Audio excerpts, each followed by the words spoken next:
I know Instrumental has a feature that when you're doing your research, it actually has the funders' percentage of how many new grantees they funded last year, for instance. That's like an amazing feature.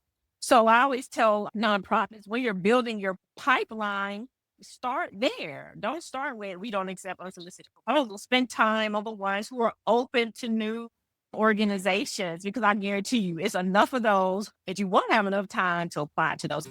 Hi, friends. Ever wondered how you could turn your big ideas into results? Together, let's reimagine a better sector, tackle systemic issues, and yes, raise some serious cash.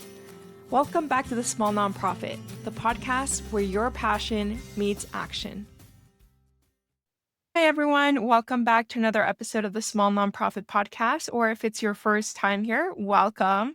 Today, we're talking all things grants. So for anyone who has had to write a grant and you didn't know where to start, or maybe you faced a roadblock, like what do you do when donors say we don't accept unsolicited proposals? Today, I have the answer for you. So my guest today is a grant expert. Hi, DeaRonda. Hello. Hey, Maria. Thanks for having me. I would love if you could introduce yourself to our audience and tell them everything about you. Yes, my name is DeaRonda Hearsay, grant writing expert. I work with nonprofits, typically medium sized, your housing and healthcare nonprofit organizations who are ready to jump into grants, or they are in between grant writers, or they need additional support for their grant writer or the grant writing team. We specialize in federal grants as well as your private grants, foundations, and corporate grants. And we also do provide training for more novice grant writers or even grant writers who want to dive into federal grants. I noticed that's an area where some grant writers want to learn more about. So we do all things grants from prospect research all the way to the close, to the grant reporting and grant management. So we are all inclusive grant writing firm. Has the grant writing landscape changed over the last few years, or has it stayed the same? It has changed a bit, specifically since COVID. I know that was 5 years ago, which is crazy since we went on lockdown, but it's changed a lot more opportunities and openings for your much smaller grassroots nonprofits. You have funders who are specifically targeting those smaller BIPOC led nonprofits to give them some resources and things that they're doing because they're doing so much great work on the ground and getting them the resources that they need to really support clients directly. And if you had to choose between nonprofits being seen, so like doing their marketing, getting their website ready, all that stuff, or nonprofits doing outreach, what do you think is the most important part of being successful with the grants? I think the outreach, letting people know like that you're out here doing this work, it really grounds you into how you're talking about your organization and the impact that you're making and how people are receiving the things that you're doing and the work that you're doing. A lot of times we know we're doing these great things and we're just have our head down and doing the work, but it may come off differently to the people that you're trying to target, or you may think this is what they need when they actually need something else. So really understanding how the community perceives the work that you're doing and what's their true experience as well. So a lot of times people can get a wake up call when they actually listen to their constituents, which is a good thing. You want to hear what they're saying. So if you need to shift and adjust because you're here to serve, especially if you're a human service organization, you're here to serve humans and provide the resources that they need. So definitely want to hear what they have to say. Okay, so I'm really excited about today's episode Mhm. because we chatted about what are the 3 questions that clients usually have when it comes to grant writing and being successful with a grant portfolio. So, for all those listening, this might be your question, and we have an expert here today. So, we'll start with the first one. So, I have a difficult program to fund. Maybe it's arts programming, maybe the impact is less quantifiable. How can I Mhm. position my organization for success? Yeah, this is a popular question because I feel like everybody thinks their program is hard to fund, and there's not a program that I've seen that just is not fundable. So I would first say change your mindset. There are people out there, donors that care about your cause and they want to give to that. So it goes back to what we said in the beginning, Maria, is communicating to your ideal donor. to your ideal funder. So even with the art programming and museums, there are funders that give to them. I would say go check out and see who's giving to them. Who are their funder? Who are some of their top funders? A lot of times this information is on their website or on their annual report. Do your research and see who's funding work like yours or similar to yours, because I'm pretty sure you're not the only one doing the thing. And really talking about your impact. So you're doing these wonderful things. I always tell people, so what is the community saying? What are the statistics that back up the work that you're doing? You're noticing low literacy skills for a certain group of individuals, a certain number of children. They come from this type of family, or this background. What do the stats say about all those different things? So leading with that, you really want to highlight that there's a problem in the community. That's why you're doing the work that you're doing, because I guarantee your program isn't hard to fund. It's just finding the right people that support the work that you're doing.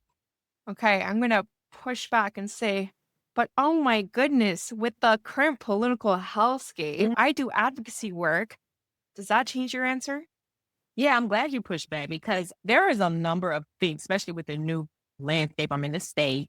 We have a new president, and I've never heard so many concerns with a new president in the office with what's going to happen to my programming. Is this still going to be available?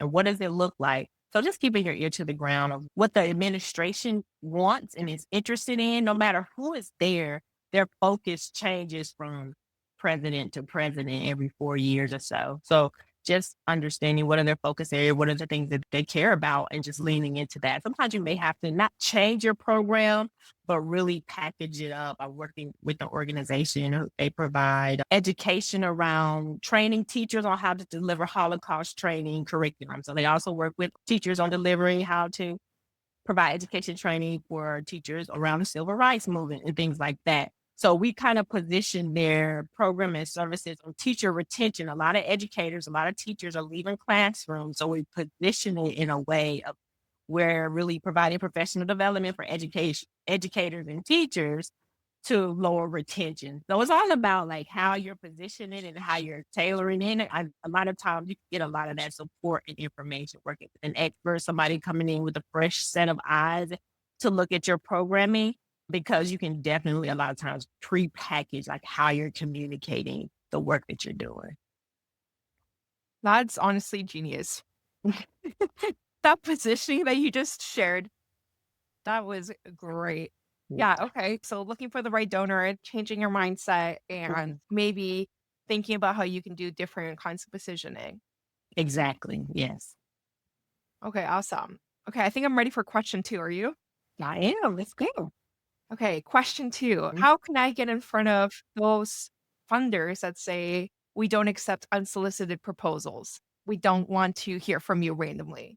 Yes. And that's not them being mean, just understanding they get tons of requests, and they're people, they're humans, their inbox can't be too overwhelming, or they can't address the things that they need to address. But going back to my point earlier, there are a ton of funders that work with nonprofits who do not have that requirement. And I'm sure there are a number that will they're open to new organizations with grant research tools. I know Instrumental has a feature that when you're doing your research, it actually has the funders' percentage of how many new grantees they funded last year, for instance. That's an amazing feature.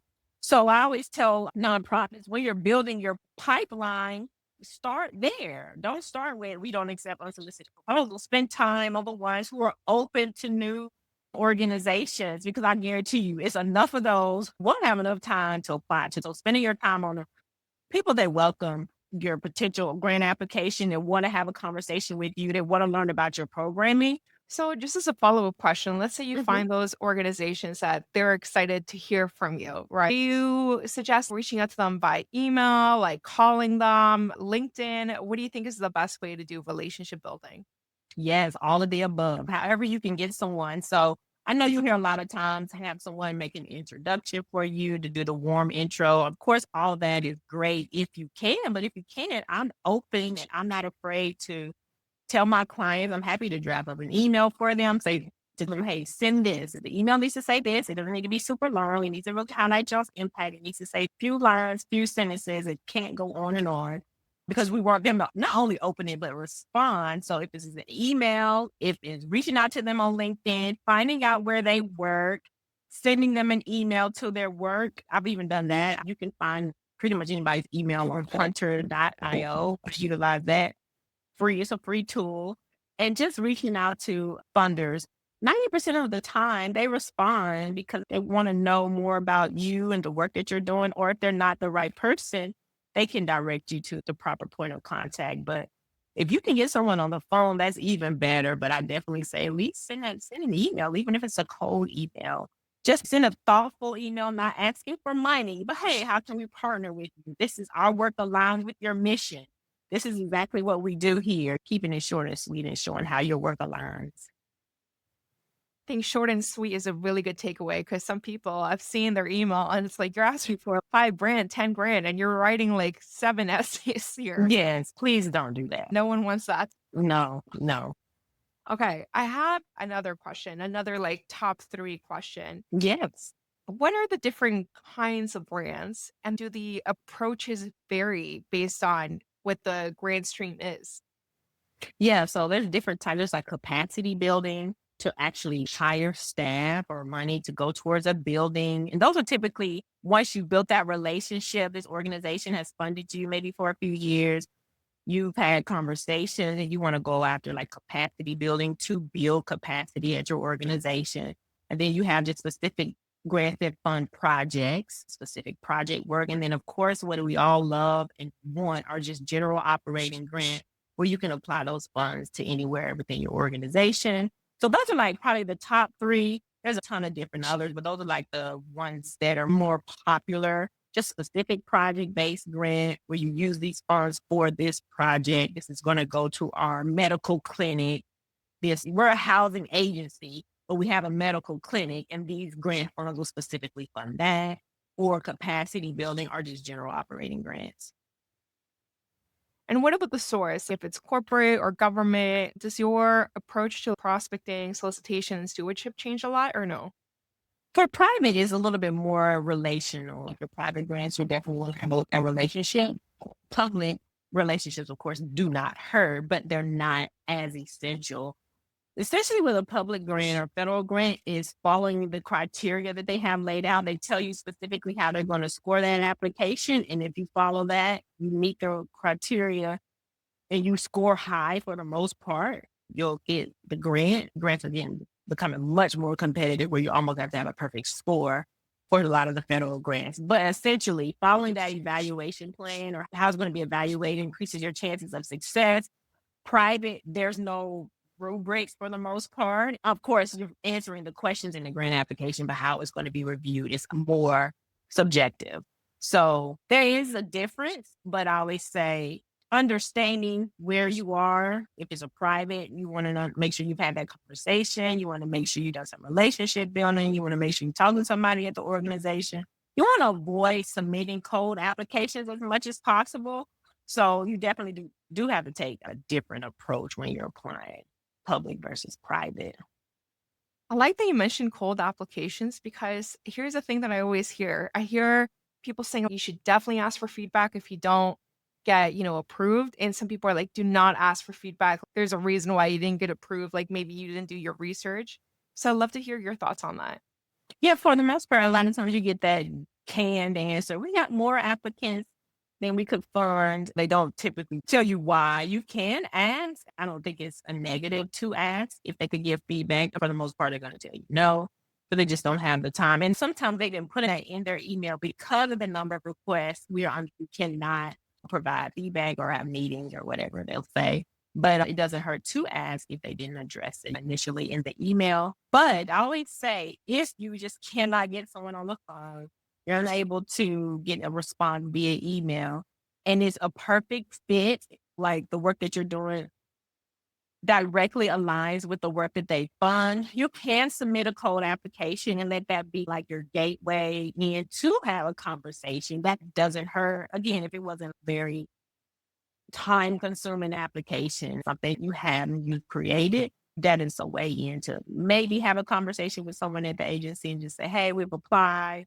We would love to, get some feedback if at all possible. Okay, I think my last question is going to be, how can an organization get grant ready? Yeah, so I got a number of different things. I have a checklist of all the different things that I've seen were being requested in a grant application. So I always start there. Even when I bring on clients, I just have them put all this information in their folder, like their financial statements, any audits, of course, their 501c3, org budgets for the current year, the prior year, org chart, staffing plan, your 990, your board list, all the different things. So all those different attachments is what they're called in grant applications. Just collecting all that information. And one of the more important things is, how is your organization bringing in revenue, all your different revenue streams, like your sustainability plan, and understanding what that is and being able to communicate how your organization brings in funds. So just collecting all this information is essentially getting grant ready, as well as how you evaluate your programming. How are you collecting data? What data tools are you utilizing? A lot of organizations, even they've been doing the work, they're just doing the work and they may not be collecting that, but that is critical in grants because they're so data driven. You need to go into these applications. So that's always a good starting point. I always tell people to like reverse engineer. How are you evaluating the work that you're doing? Let's start there. What are you collecting? How are you collecting this information? And then even with your budget, what are some things that are top of mind that you would want to request funding for? So starting there and then moving forward, of what organization would you want to go after to apply? I feel like a lot of the listeners are probably like, yes, but they don't evaluate and they don't give me this, right? I feel like that's a hard challenge in our sector to It get that is. information. It is. And that's why you have your professionals to help you with that. Even some established organizations who maybe like a staple in their community, been around for 50, 60 years, or 10, $20 million agencies. I come in, still work on their evaluation plan, and or what are they evaluating? How are they collecting that information? It is something that's ongoing. It's not like we got to figure it out, but it's something you can definitely just work on over the years. It's kind of like a strategic plan. You update that every couple of years, every 3, 4, 5 years. Rhonda, thanks so much for coming on here and answering all of our burning questions. I'm sure lots of people are taking away a lot from this. I'm going to include the link to your newsletter in the show notes of this episode, but is there anywhere else people can reach out to you and connect? Yeah, definitely let me know. You heard me on the Small Nonprofit Podcast with Maria. Reach out to me on LinkedIn. I'm on there. You can send me a DM. We don't have to be connected, and I'm happy to chat with you over there. And also my website, June First Firm. I'm sure it's going to be in the show notes. You can connect with me there or find out more information about my services. But definitely shoot me a message over on LinkedIn. I'm happy to chat. Well, thanks for joining and sharing your insights so openly. Thank you. And thank you all for listening to another episode of The Small Nonprofit. I hope that this helps you get all the money that your nonprofit deserves. And if you try any of these tips, let us know. We would love to hear it. As always, you can see our lovely faces on YouTube. And that's it for today. I hope you go out there and raise lots and lots of money. And we'll see you next time. Bye for now. Thank you for listening to another episode of The Small Nonprofit. If you want to continue the conversation, feel free to connect with our guests directly or find me on LinkedIn. Let's keep moving money to mission and prioritizing our well-being. Bye for now.